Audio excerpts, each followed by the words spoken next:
You step over what looks like a small leaf plate on the temple steps, and you feel it crunch under your sandal. The incense was still burning. 3 Balinese women, mid-prayer, look up at you. That little tray you just stepped on is called a Canang sari, and it is an offering someone placed there this morning as an act of devotion.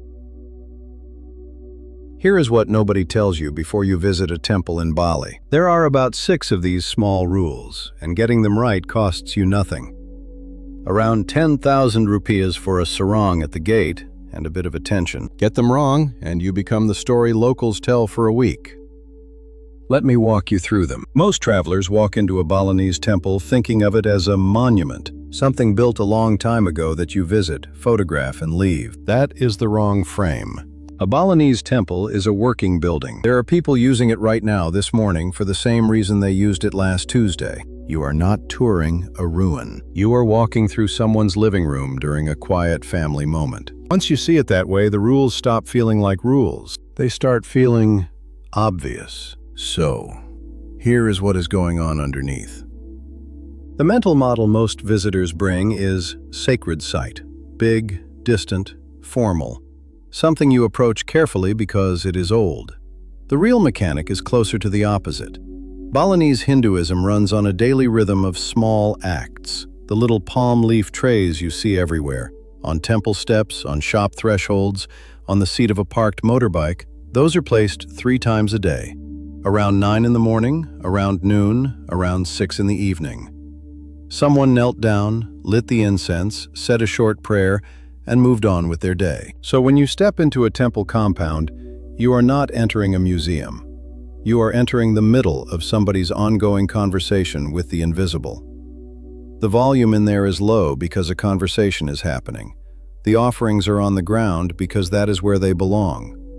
The priest is higher than you because he is doing the talking right now. Everything the rules ask of you is just don't interrupt. There are 6 moves. None of them are hard. 1. At the entrance, rent the sarong and the sash. The sarong is the cloth that wraps around your waist and covers your legs past the knee.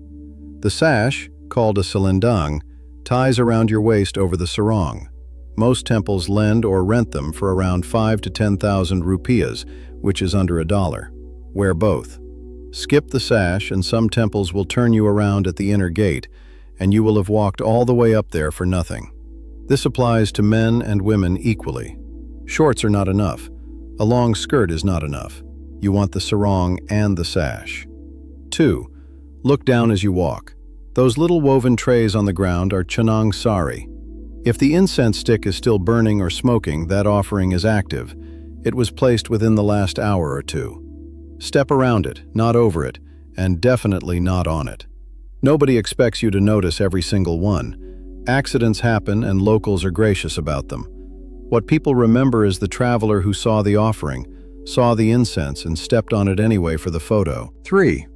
Take your shoes off before you enter an inner temple area or an ashram. There will usually be a small pile of sandals near the threshold. That pile is the sign. Add yours to it. 4. Keep your head lower than the priest and lower than the shrines. The priest is called a pamanku. You will spot him in white. Do not climb on any temple structure for a photo. This is the rule people break most often at Uluwatu and at Lempuyang, the temple with the famous gate.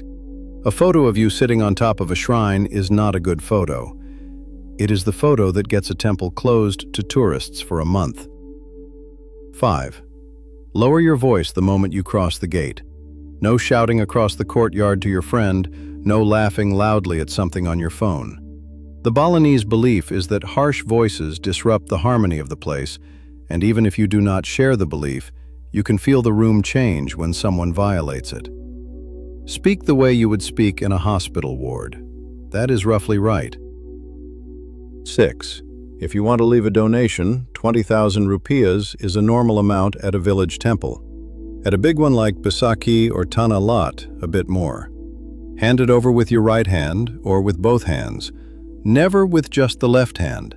The left hand is the one used for other things, and offering it is a small insult you did not mean to give. If a local guide showed you around, 20 to 30,000 rupees is a fair tip. That is the whole etiquette. Sarong and sash, watch the ground, shoes off, stay low, voice down, right hand for the donation. One more thing that some temples enforce and most guidebooks skip. If you are menstruating, some inner sanctums and some ashrams ask you not to enter. There will usually be a small sign at the gate. It is not a judgment. It is a category of ritual purity that tradition takes seriously. Read the sign, honor whatever it says. She arrives at Tirta Empul around 10 in the morning. She has the sarong and the sash from her guest house already tied. Good, one thing off the list. Walking up the path, she sees a Canang sari on the third step. Fresh flowers, a stick of incense still smoking. She pauses for half a second, steps around it to the left, keeps going. That half-second pause is the whole move. She did not have to think about why, she just looked down. Inside the compound, a group of Balinese women in white are seated on the ground in front of a shrine. The pemangku is standing, sprinkling water. She stops where she is, drops into a crouch so her head is lower than his, and waits. She does not need to know what is being said. She just needs to not tower over it. A monkey, this is Uluwatu now, different day, grabs at her phone. She lets it go. That is the move. You do not chase a monkey up a temple wall for a phone. The phone is replaceable, the visit is not, and climbing the wall is the thing that ends the visit for everyone. On the way out, she folds a 20,000 rupiah note into the wooden donation box with her right hand. Nobody noticed her. That is the goal. Coming up, the 5 words that turn every sign, every gesture, and every small ritual you see inside a temple from a mystery into something you can actually read. 5 words. Learn these, and the whole compound starts making sense. Canang sari, the little palm leaf offering tray on the ground. Now you know why you are stepping around them. Sarong, the waistcloth you rent at the gate. Selendang, the sash that ties around your waist over the sarong. If someone at the entrance says this word and points at your waist, they are telling you that you are missing it. Pemangku, the Balinese priest, usually in white, the person you stay lower than. Odalan, the temple's anniversary ceremony, held every 210 days on the Balinese calendar. If you walk up to a temple and it is unusually crowded, full of music, and every local is dressed in ceremonial white and gold, that is an odalan. You are welcome to watch quietly from the edge. Do not walk into the middle of it. Here is the version you screenshot. Rent the sarong and the sash at the gate. Step around every offering on the ground. Shoes off at the inner threshold. Stay lower than the priest and the shrines. Voice down the moment you enter. Donate with your right hand. That is the whole video on one screen. You now know how to walk into any temple in Bali and be the visitor nobody has to correct. Nobody has to turn around, and nobody tells a story about later. 6 small moves, under $1 for the sarong, and the whole thing opens up. The island is generous to people who pay attention, and quietly unimpressed by people who don't.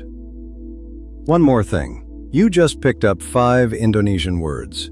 Canang sari, sarong, selendang, pemangku, odalan. And you probably noticed how much easier the temple got the moment you had them. That effect scales. I made a whole video on the best ways to pick up enough Bahasa Indonesia to actually use, including a lazy method most travelers have never heard of. There is a card popping up on screen now. Tap that.